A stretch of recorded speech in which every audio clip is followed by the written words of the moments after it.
নমস্কার, সবাইকে স্বাগতম।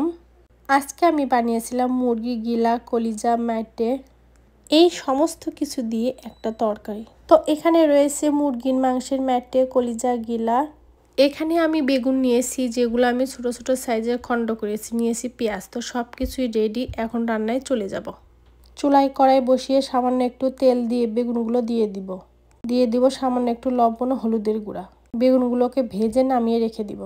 কড়াইয়ে আরও কিছুটা তেল দিয়ে পেঁয়াজ কুচিগুলো দিয়ে দিব। পেঁয়াজগুলো লালচে কালার হয়ে গেলে দিয়ে দিব আদা রসুন বাটা। এবারে আর একটু ভেজে কাঁচা গন্ধ চলে গেলে দিয়ে দিও পরিমাণ মতো লবণ, হলুদের গুঁড়া ও মরিচের গুঁড়া। এবারে মশলাটাকে ভালো করে কষিয়ে নিব। মশলাটা কষানো হয়ে গেলে দিয়ে দিব মুরগির মাংসের গিলা, কলিজা, ম্যাটে। এবারে সমস্ত কিছু ভালো করে কষিয়ে দিয়ে দিব পরিমাণ মতো গরম জল। সাথে দিয়ে দিব ঝালের জন্য বেশ কয়েকটা চেরা কাঁচামরিচ।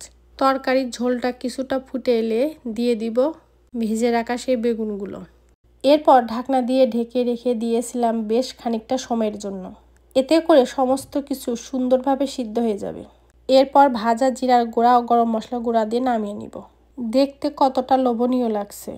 এইটা ভাত, রুটি, পরোটা, নান, রুটি সব কিছু দিয়ে খেতে ভীষণ রকম মজা লাগে।